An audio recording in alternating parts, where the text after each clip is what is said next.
Right now, your phone is probably buzzing with satellite images of missile trails lighting up the night sky over the Middle East. Oh, totally. It's inescapable right now. Yeah. I mean, you can load up an app and see the exact troop movements, track the shifting border disputes, and literally map out the precise trajectory of these retaliatory strikes bouncing between Iran and Israel. And you watch analysts point to aircraft carriers and proxy militia strongholds.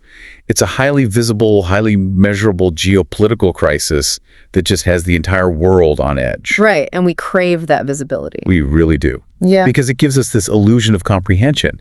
Like, if we can map the threat, we feel like we actually understand it. It's the comfort of measurable physics, honestly. We want to categorize the chaos into neat, quantifiable boxes, things labeled economic interests or deterrence theory. Yeah, territorial disputes. Exactly. It's just a way to maintain some sense of intellectual control over a situation that is clearly spiraling into something incredibly volatile. But the source material we are looking at today argues that if you are only looking at the map, you are entirely blind to the actual war being fought. Welcome to the Deep Dive. Glad to be here for this one.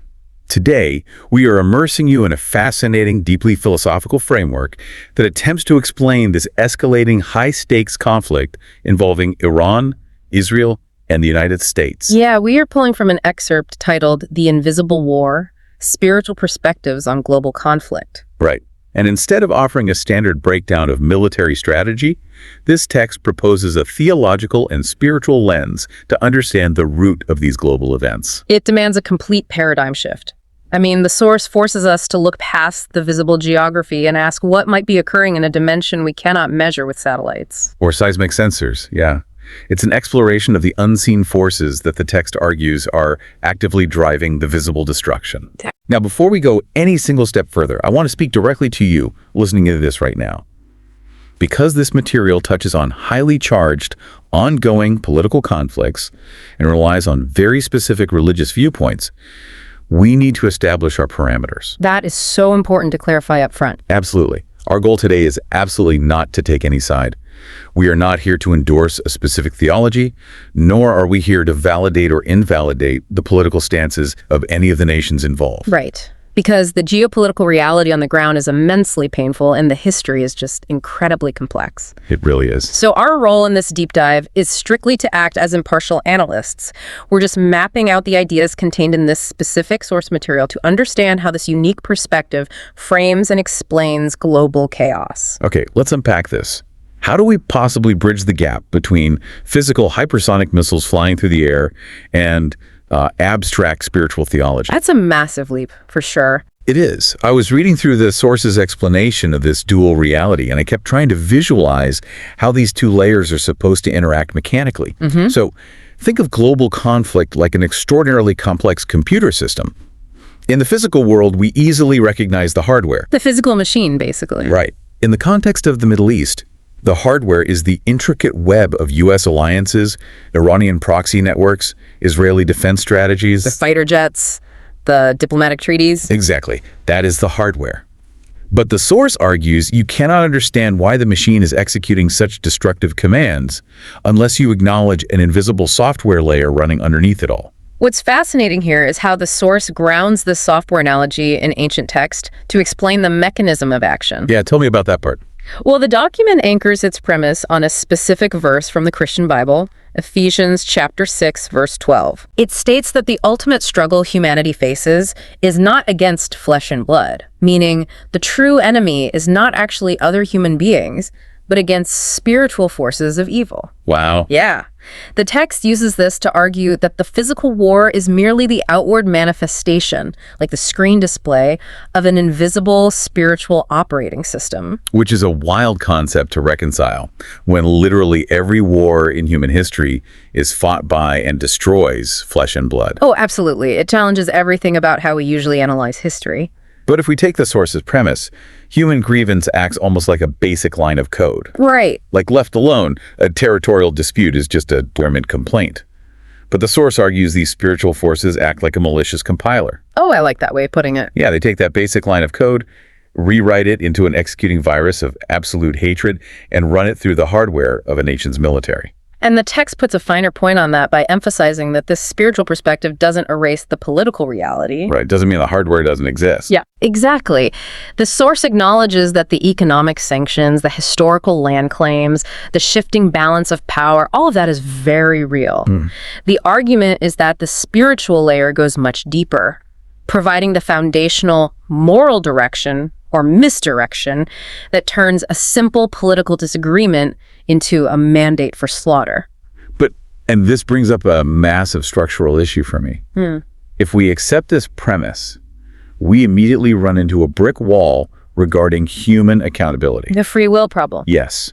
If there is this invisible malicious software running the show and compelling nations to attack each other, do human leaders just get a free pass for starting wars? That's the logical next question, isn't it? Doesn't attributing geopolitical violence to dark spiritual forces completely remove the responsibility from the generals who actually pushed the button and launched the strikes? You'd think so, but the text actually argues the exact opposite. Really? How does it justify that? It doesn't absolve the general pushing the button, it indicts them for being weak enough to take the bait. Yeah. The source anticipates this critique and clarifies a vital distinction between influence and control. Okay, break that down for me. These darker spiritual forces do not possess world leaders like puppets. They don't magically force a prime minister or a supreme leader to sign a declaration of war against their will. So it's not a complete hijacking of the system. Far from it. Their primary tactic is amplification. Amplification, right. They operate by taking the worst parts of existing human nature, our pride, our greed, our historical resentments, and just turning the volume up to 11. So the human still has to have that initial spark of grievance. Exactly. If a human leader has a legitimate grievance, the spiritual force acts as a catalyst, whispering that the grievance requires total, uncompromising destruction to be settled. Here's where it gets really interesting. The source explicitly outlines the endgame of these forces. Yes, the John 10:10 reference. Right. It references John 10:10, which claims the objective of these spiritual adversaries is strictly to steal, kill, and destroy. And when you analyze the mechanics of war through that specific lens, you realize that global conflicts are the absolute most efficient vehicle for that agenda. War provides the ultimate return on investment for forces of destruction. Without doubt. The source frames physical casualties on the battlefield as just the initial blast radius. The real target is the subsequent radiating devastation. Because war systematically dismantles the fabric of human flourishing. It displaces millions, starves populations, and blankets entire regions in suffocating fear. Yeah, the ripple effects are catastrophic. If your objective as a spiritual entity is to maximize suffering, an escalating proxy conflict involving heavily armed superpowers is just a masterpiece of efficiency. And it ensures a generational payout, too. What do you mean by that? Well, the text implies that by amplifying hatred to the point of violence today, these forces install a software bug of trauma and resentment that will automatically execute in the minds of the next generation 50 years from now. Oh, man. So the hatred becomes self-replicating. Exactly. It's a perpetuating cycle. But if these dark forces only amplify what is already present in the human heart, that forces us to look at the most potent, volatile fuel in the Middle East right now. Religion. That is the elephant in the room. How does this framework deal with the undeniable fact that faith is the exact tool being used by humans to justify the violence? I mean, we were talking about the United States, Iran, and Israel. 3 nations with intense religious ties. Exactly. Their political identities, historical claims, and military rhetoric are deeply, inextricably intertwined with religious belief. This raises an important question, and it really represents the most sobering paradox within the source material. Yeah, how can a spiritual framework explain a war fueled by competing spiritualities? The text addresses this head-on by detailing the psychological mechanism of deception. It's the corruption of the code. Essentially, yes. According to the text, the most devastating strategy of these darker forces isn't to make people outwardly cartoonishly evil. Right, because nobody thinks they're the bad guy. Exactly. That would be too obvious and easily rejected. Instead, the strategy is to take something inherently good, like a deep devotion to faith, a love for one's homeland, or a genuine desire for justice, and slowly, incrementally twist it. So the human being experiences this cognitive slide. They start out believing they are defending their community, and through this spiritual deception, that desire is twisted into a belief that exterminating your neighbor is somehow a divine mandate. That is the exact psychological mechanism the source describes. It's terrifying when you really think about it. It is.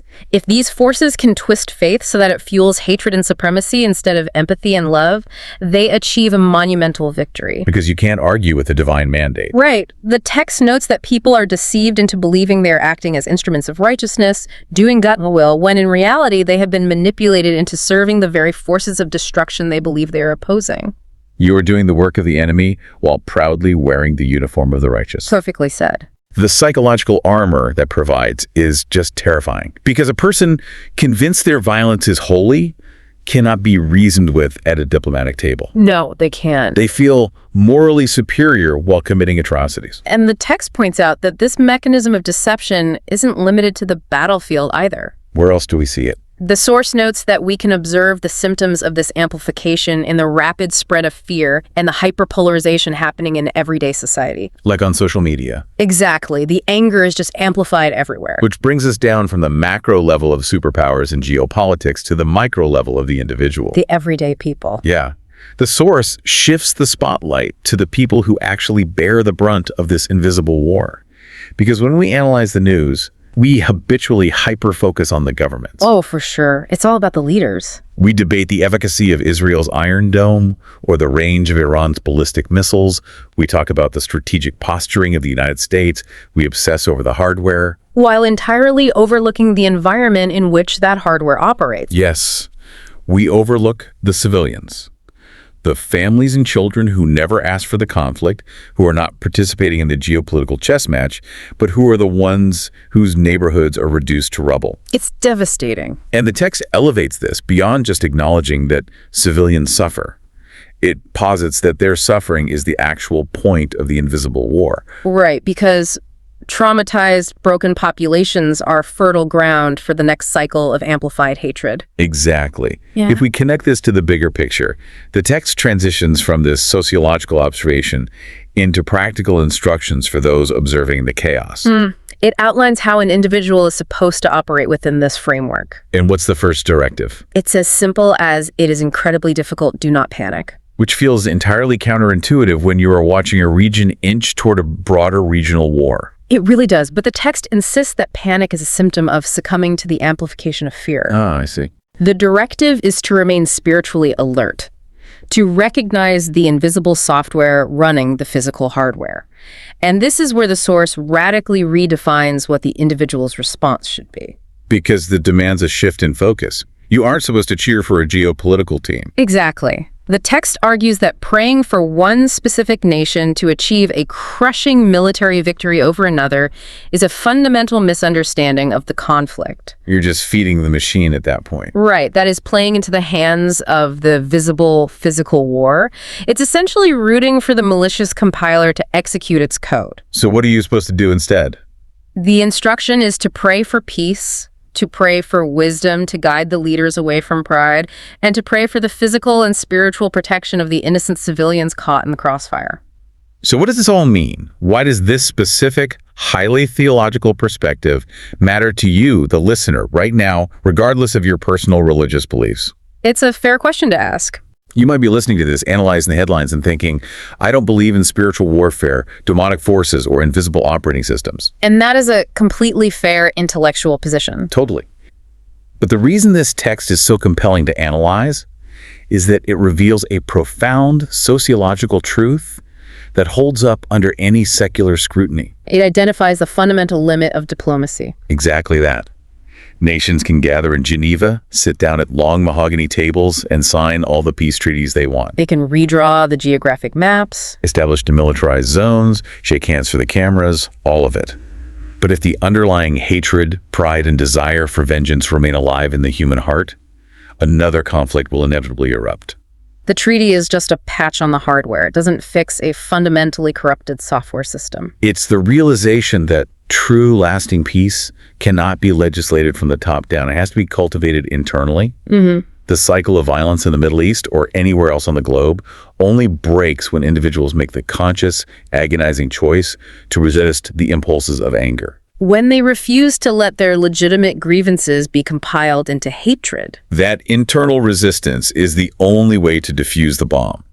The ultimate conclusion of this framework is that the real battlefield isn't in the sky above the desert, and it isn't in the halls of the United Nations. No, it's not. The true war begins and ends inside the human mind. Yeah. We started this deep dive looking at the terrifying, highly visible strikes dominating our news feeds, the hardware of conflict. We mapped out the source's concept of the two layers, where physical wars are driven by an invisible battle for moral direction. And we explored the paradox of human responsibility, how the deepest expressions of faith can be tragically weaponized through psychological deception. We observed how the forces of destruction require human complicity, relying on our willingness to let our pride and fear be amplified into violence. It's heavy stuff, but it's crucial to understand. Which brings me to a final thought I want to leave you with. A question to mull over as you navigate the constant stream of breaking news today, building on the concepts this text proposes. Let's hear it. The source argues that this invisible war is primarily fought by amplifying hatred, fear, and division within human hearts. We touched on this briefly, but consider the device you're likely using to listen to this right now. Consider the algorithms that dictate what you see on your screens. Oh man, the mathematical models governing our attention. If the ancient goal of these spiritual forces is to twist reality, feed human pride, and amplify division to the point of destruction, how might our modern digital environment serve as a brand new, highly efficient battleground for this exact war? That is such a chilling thought. The algorithms mathematically mimic the ancient descriptions of demonic amplification. Because they prioritize outrage, right? Since outrage guarantees engagement. Exactly. So the question is, when you feel that sudden, undeniable surge of anger reading a headline about the Middle East, or that deep impulse to engage in digital warfare in a comment section against a neighbor who holds a different view? Are you just staying informed? Or are you actively stepping onto the front lines of an invisible war you didn't even know you were fighting? It entirely changes how you look at that push notification lighting up your screen. Thank you so much for joining us for this exploration. It's been a fascinating deep dive. We appreciate you taking the time to go deep with us today.